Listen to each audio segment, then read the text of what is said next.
Citizen news বিডির পক্ষ থেকে জানাই আপনাদের স্বাগতম।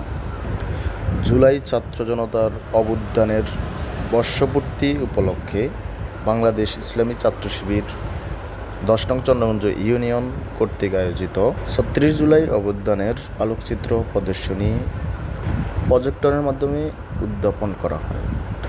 উক্ত আলোকচিত্র প্রদর্শনী অনুষ্ঠানে উপস্থিত ছিলেন 10 নং চন্দ্রগঞ্জ ইউনিয়ন জামায়াতের আমি জনাব আব্দুল হান্নান। আরও উপস্থিত ছিলেন 10 নং চন্দ্রগঞ্জ ইউনিয়ন ইসলামী ছাত্র শিবিরের সভাপতি জনাব মাহফুজুর রহমান। উপস্থিত ছিলেন 10 নং চন্দ্রগঞ্জ ইউনিয়ন জামায়াতের যুব বিভাগের সভাপতি সেক্রেটারি এবং আরও উপস্থিত ছিলেন ইসলামী ছাত্র শিবিরের সহযোগী কর্মী সাথী সহ সাধারণ জনগণ।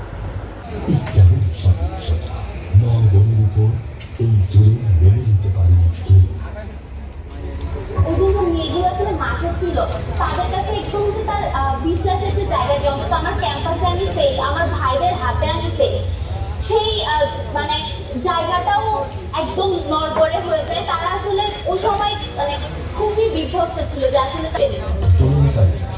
দিবাগত রাতে জাহাঙ্গীরনগর বিশ্ববিদ্যালয়ের ক্যাম্পাসে সন্ত্রাসী ছাত্রলীগ ও পুলিশ রামলাট নিয়ে যৌথভাবে হামলা চালায়।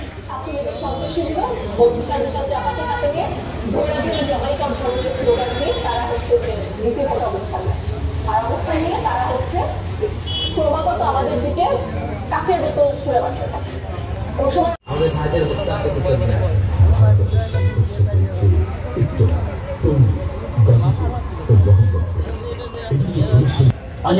যিনি শাহাদত বরণ করছে রাজশাহী মহানগর শিবিরের সাংগঠনিক সেক্রেটারি ছিল, তার গ্রুপটার সামনে ছিল সেখানে রাজশাহী মহানগর সভাপতি সাবেক আবেশ কায়রুল ইসলাম, তার নেতৃত্বে 2টা গ্রুপ আমরা সামনে দিয়ে অগ্রসর। এক পর্যন্ত আলিপুরকে আমরা বলছি সেই মুহূর্তে একটা গ্রুপ চলে আসে। পুলিশ আসা মাত্র তারা